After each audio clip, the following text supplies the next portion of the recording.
Hi, I'm Tim. Welcome to Watchbox, and thanks for logging on. If you love this watch, email me, tmosso@thewatchbox.com. Your purchase and pricing email question line for buying this or any watch you see on any Watchbox platform. Reach out to me directly. Email tmosso@thewatchbox.com for pricing. Today, we're discussing the Seiko Prospex SLA043, sometimes known as a Seiko Luxe Diver. It is a year 2000 limited edition tribute to the 1965-62 MAS, the first Seiko dive watch. As a result, this is a limited series of 1,700 pieces in stainless steel. So it is 39.9 millimeters in diameter, 14.2 millimeters thick, 48 millimeters from lug to lug, and it has a 19 millimeter spacing between the lugs. The watch wears nicely on my 16 centimeter circumference wrist. It's a little bit bigger than the 1965 original, which would have been 37 millimeters, but it still wears well. I believe on a wrist as small as 14 centimeters circumference, you could still wear this watch well because it has a relatively short lug-to-lug dimension. The watch is comfortable, it looks good, and it is as useful above the waves as it is below. Superbly legible. We'll do a lume shot right here so you can see just how legible. We have a luminescent bezel pearl that's easy to see, and a luminescent seconds hand, which every dive watch should have, but sadly every dive watch does not have. Okay, taking a quick look here at the strap, the hardware and the software, as I like to say.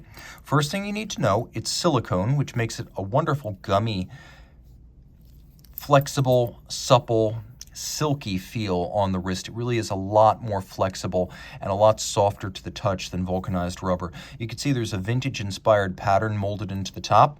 And on the underside, you'll appreciate that this is a brand new, unused Seiko factory strap. The watch includes a stainless steel pin buckle, and that actually has a blackened steel strap minder, which I like. It's upscale and feels premium, especially given the watch's price point. You can even see there's a break between the satin and the polish on the Seiko branded buckle.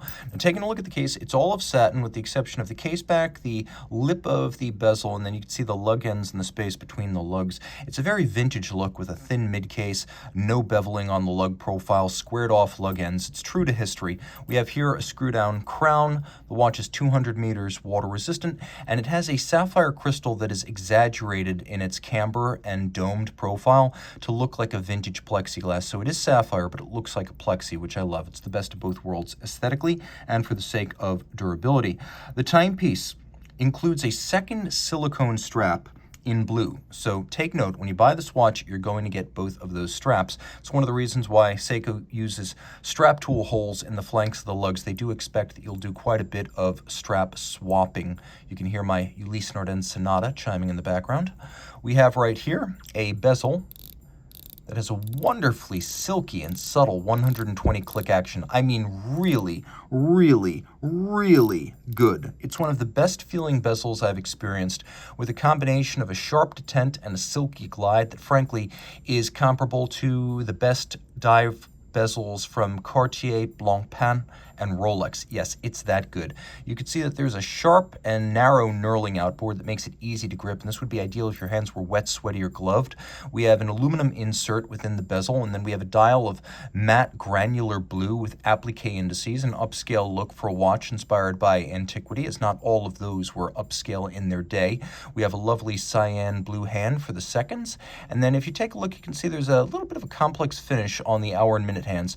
They're satinated on their top, and then they have polished facets on their sides. We have a silver metallic date disc. The watch does include two subsidiary setting modes. One of them is hacking or stop seconds. We're going to roll through the date change danger zone before I demonstrate the other subsidiary setting mode, which is the quick set. And if you look carefully, you can see that Seiko used a wonderfully vintage-inspired serif-heavy font for those numerals. Okay, turning it all over, you can see the image of the dolphin, nautical heritage, as well as Seiko dive watch heritage, diver's watch 200 meter, limited edition, made in Japan, and so is what's inside. It uses Seiko caliber 8L35, which is based on the Grand Seiko 9S65. So this movement is made by watchmakers in the same Morioka facility that makes Grand Seiko automatic movements. So this is really a Grand Seiko movement in Seiko clothing. It's an automatic winder. It has a 50-hour power reserve. It has the quick set and the hacking seconds that you saw. It has a 4 Hz beat rate. It pivots on 26 joules.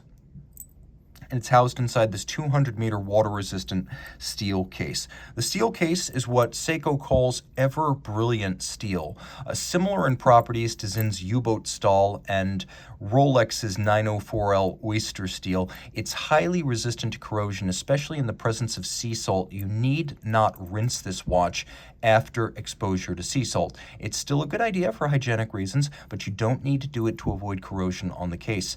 If you love this watch, reach out to Team Mosso at thewatchbox.com for purchase and pricing details.